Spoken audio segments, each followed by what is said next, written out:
Hi, everybody. Jason Haas. Welcome to our weekly live Instagram broadcast.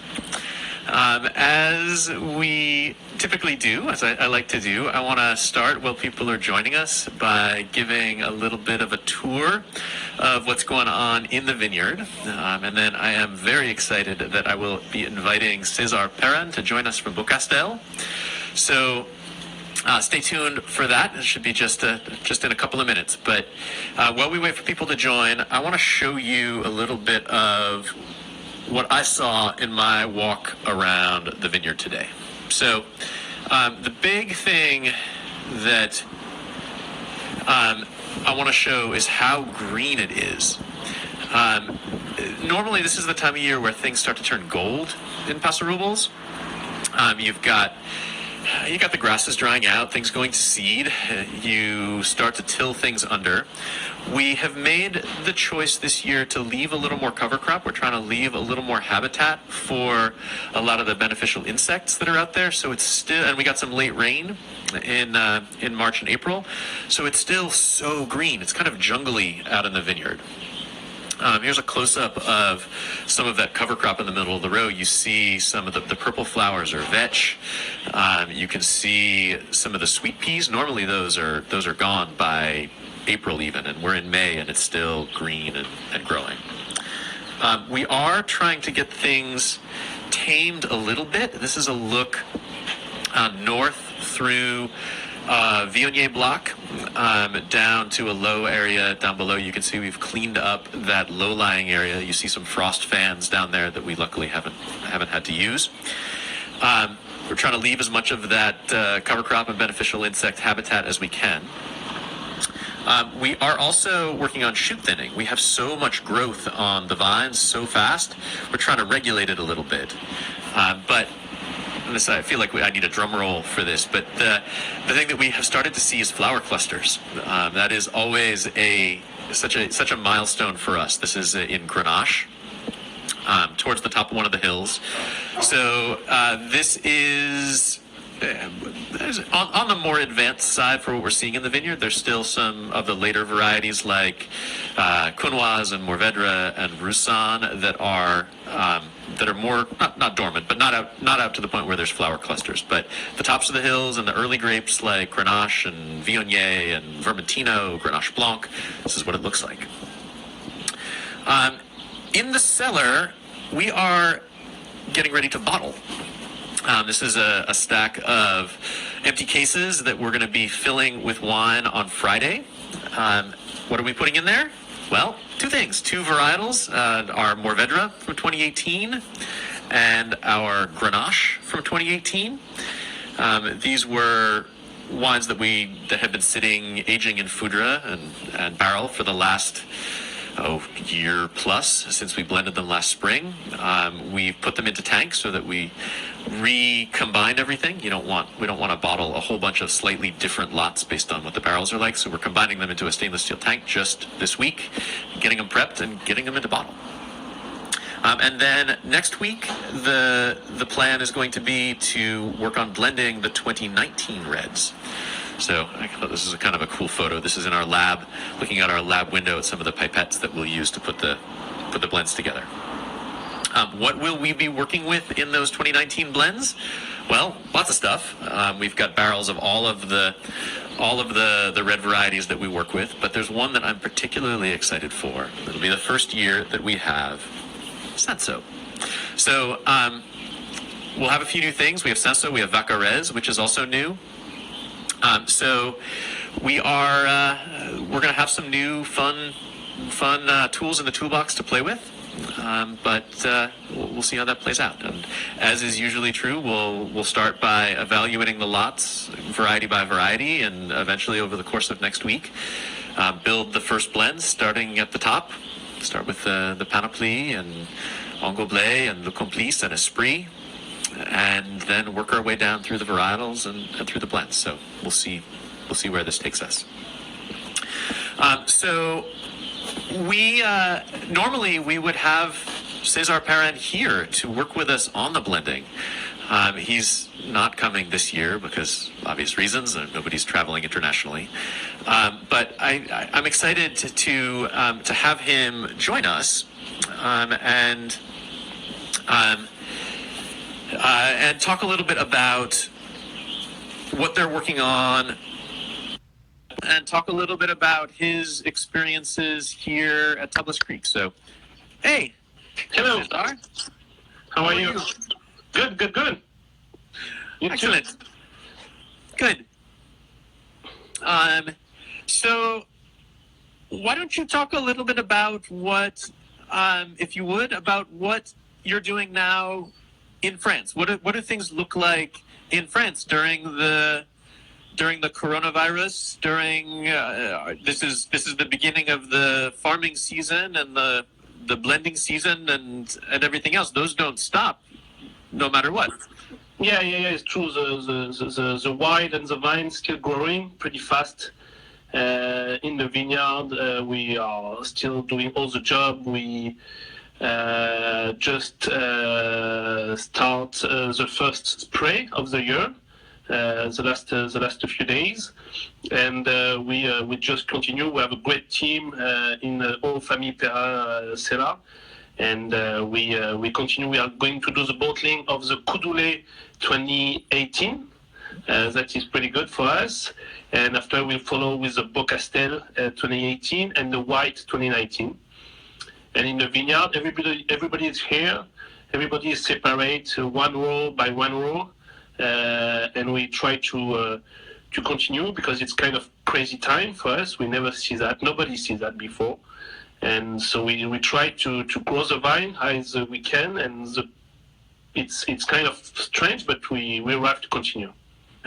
Similar to what we're doing, same thing. We're having everybody separated row by row in the vineyard and making sure that like we have picnic tables set up outside to eat lunches so people can be separate and not have to be together in break rooms. It's not something that we're wanting to do, but we feel like it's necessary and it's the right thing to do. Exactly, because if there is one people who get the coronavirus, we need to close the winery, so that there is no option for that. So it's the reason that we need to keep everybody safe. And once again, because we have a great team and everybody is here, we are lucky on that, and we continue to grow the vineyard the best as we can. And are you working? Have you started working on blending the 2019s yet at Beaucastel? We just talking about the 2019. Normally we do that in April. But with this coronavirus, we can do any blending, any tasting in the family. So we are looking to do the blending in June if we can. And it's the thing that we always continue. We want to do that really by family. With my, that you remember, I have 2 brothers, 4 cousins, my father, my uncle. So we are 9, and we really want to continue that, to do this job by 9 people, 9 members of the Perrin family, and that will be in June. So it will be a little bit late in the year, but we are really excited with the vintage 2019. Because maybe you heard about that in France, 2018, and mostly in Châteauneuf-du-Pape, we get big trouble on powdery mildew. That we lose almost 60% of our vintage in 2018. So it's a great vintage 2018, but really low quantity. So we hope the 2019, and we are sure now that it will be a beautiful vintage. So we are pretty excited and to wait the first blending of 2019. I remember I was over there for the blending of the 2018. And I had planned to be there for like 5 days, the way that when you come for blending here, we spend 5 days around a blending table. Yeah. You kept saying, okay, here's another thing we're going to do while you're in town. We're going to go visit this new property. We're going to go and see the Grand Prix in Monte Carlo. We're going to go and visit Miraval. And I was like, when are we going to blend? And there was just so little wine that we did the blending in like 3 hours. It's really unusual for us. We never see that. When I speak with my father and my uncle Jean-Pierre and François, They work in a vineyard and in Beaucastel and Famille Perrin since 1970, and they never saw that. And so it's just unbelievable. 2018, all the podium we do directly attack the leaf and the grapes, but that we know we are all completely organic and biodynamic, like in Tablas.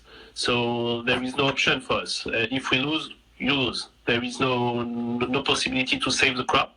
So it's the reason that we have to do that. But we know that when you are completely organic, when you are completely biodynamic, it's a part of the game. It's life. It's a wild. So you can change the wild.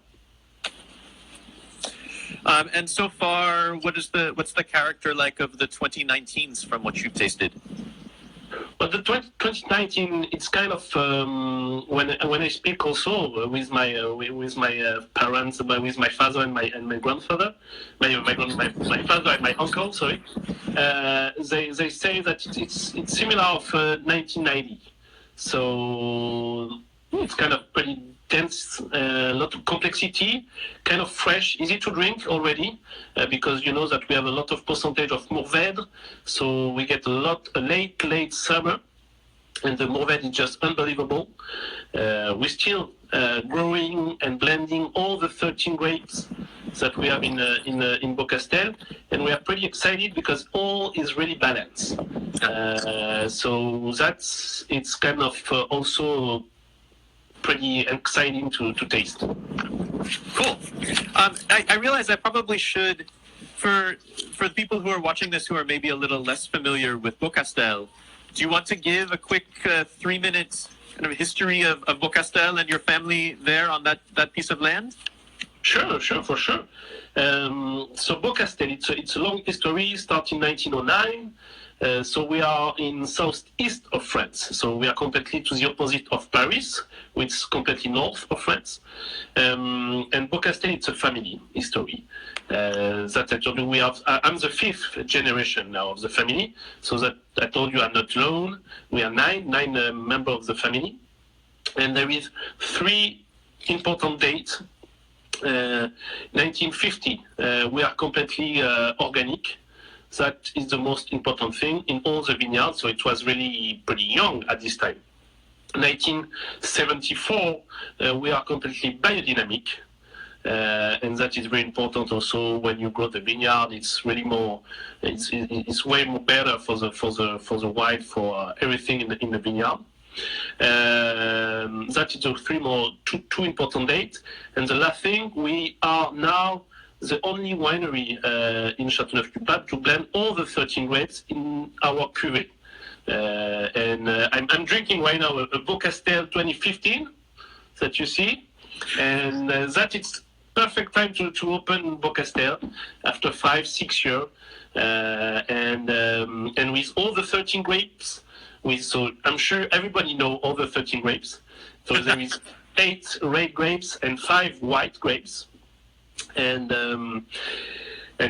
everything it's harvesting separately, and after we do in fact 13 different wine, and when all the wine is made, we start to do the blending.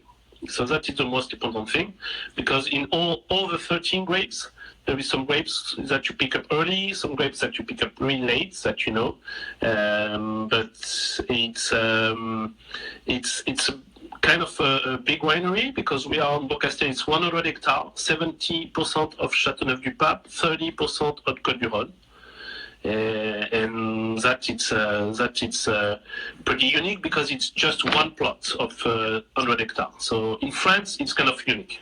And 100 hectares is like 240 acres, something like that? Exactly, almost 300, yeah. Cool. Yeah, and I think that's something that's really important for people to realize about Tablas Creek, is that so much of what we do is really taken directly from the way that things are done at Beaucastel.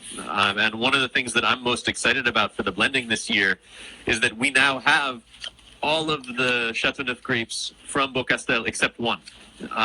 Muscardin is not yet harvested, but we have it. At least we have it grafted into the vineyard. That was one of the things we did last year. So hopefully maybe a little bit this year, and for sure next year we'll get some Muscardin. But we have Vacarez and Senso and Bourboulon that's new this year for us.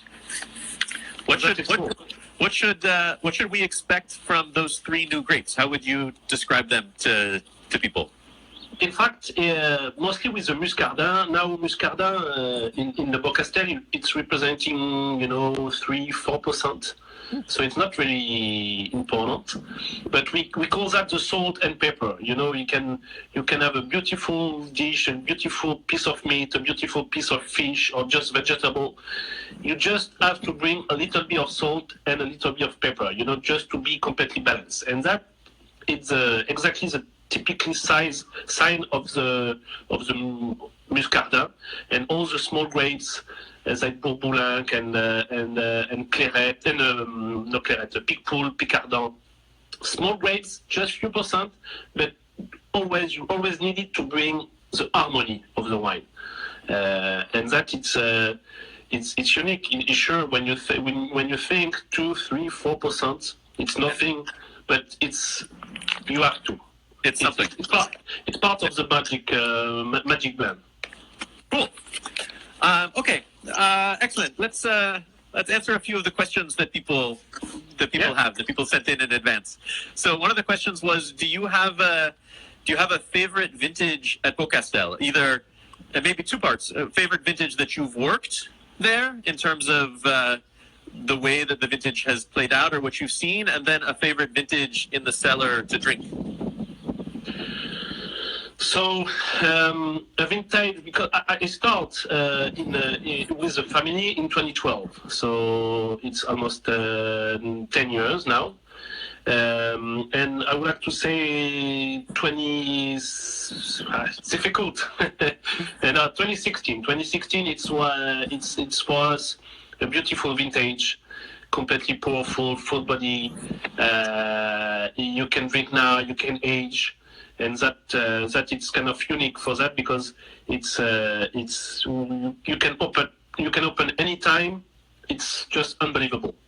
For 2015, for example, right now it was completely closed when we just bottling, and it just started to reopen. So it's the reason that 2016 it's always perfect all the time. And in the cellar, I would like to say a vintage from my grandfather for sure.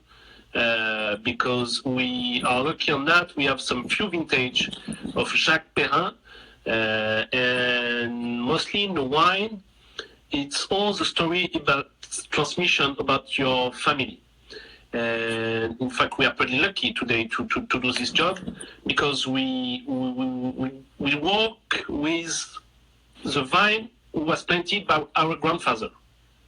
And all the jobs that we do now, it's not for us, not for our son or for our children, for the great children, and that it's unbelievable. I never know my grandfather. He passed away before I was born. But when you open a bottle from this vintage, you start to understand him and kind of speak with him, if I can say. Yeah. So that it's just unbelievable for me and for all the family. That's so cool. I remember when I moved out here, so I've been out here for 18 years. And one of the early years, I was out with my dad in the middle of the vineyard, and he was sort of standing there being thoughtful and sort of waved at the vines and said, I didn't do this for me. I'm not going to be around when this vineyard is really fully mature and at its peak. And really, I wasn't even really thinking of you, but it should be amazing for your kids. Yeah, for sure. I love the long-term philosophy, and again, that comes very directly from the way that you all have approached things for 5 generations.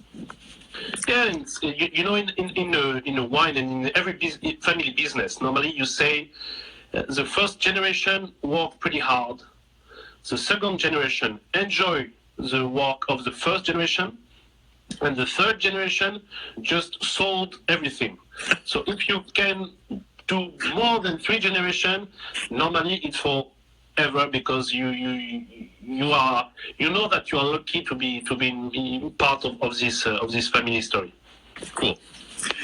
Okay, next question.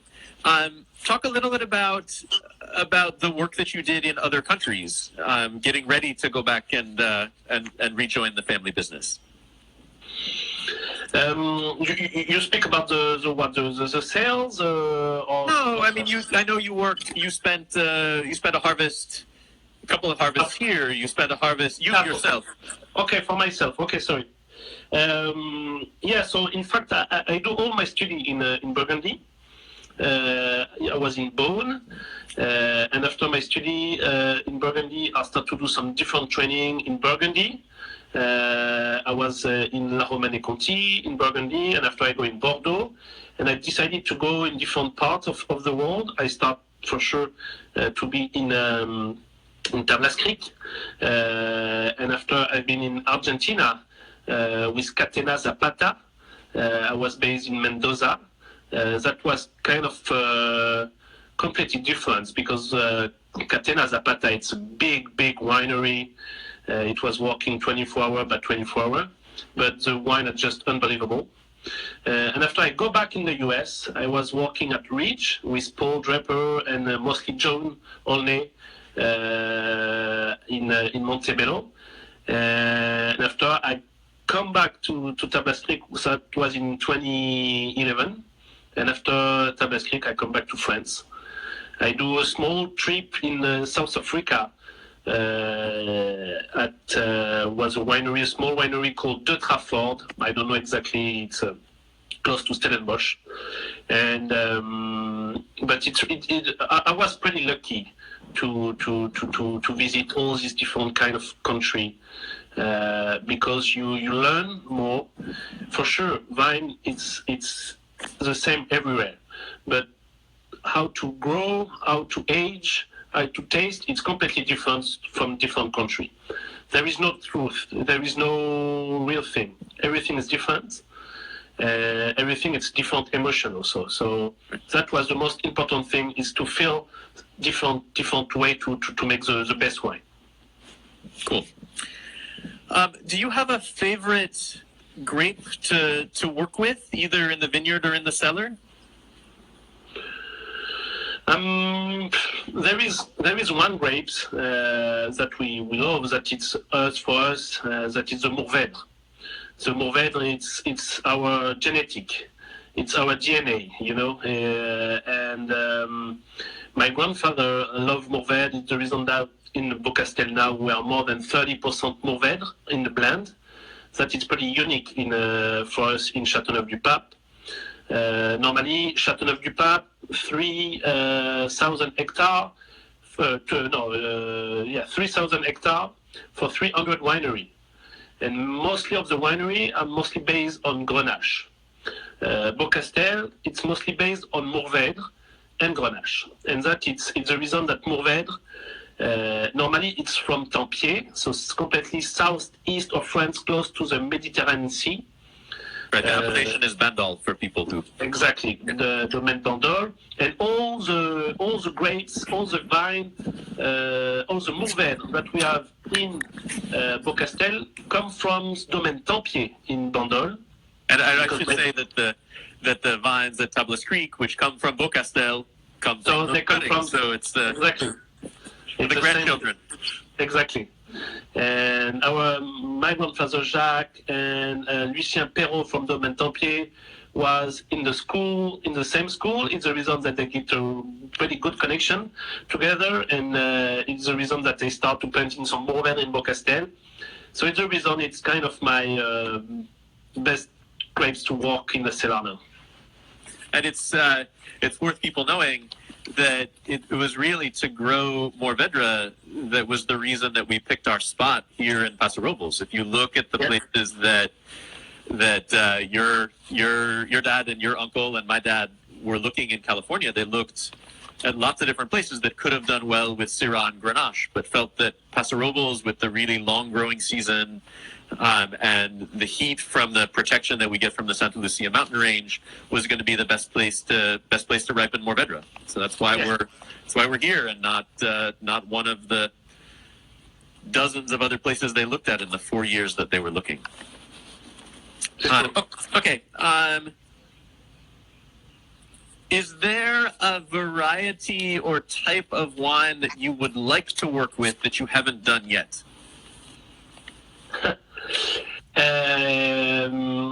Yeah, I would love to work, and I never work in Champagne. It's a completely different way to making wine. It's different kind of different fermentation. In Champagne, you have to work mostly with the white. Here we mostly work on the red. So I would like to do, certainly in Champagne or in Alsace, try to do a white vinification, or try to, because that is really interesting. And with the Champagne, to do a second fermentation in bottle is kind of unique also, to try to control the second fermentation. So yeah, it will be mostly in a white part. Cool. Okay, I have one more question. Yes. This isn't one that got sent in; it's one for me. So, how old were you the first time you came to California? To work was in Just to visit. just to visit. I was young. I think I was with my parents and my brother. I think it was in. I was 5-6 years old to come in Tablas, I think.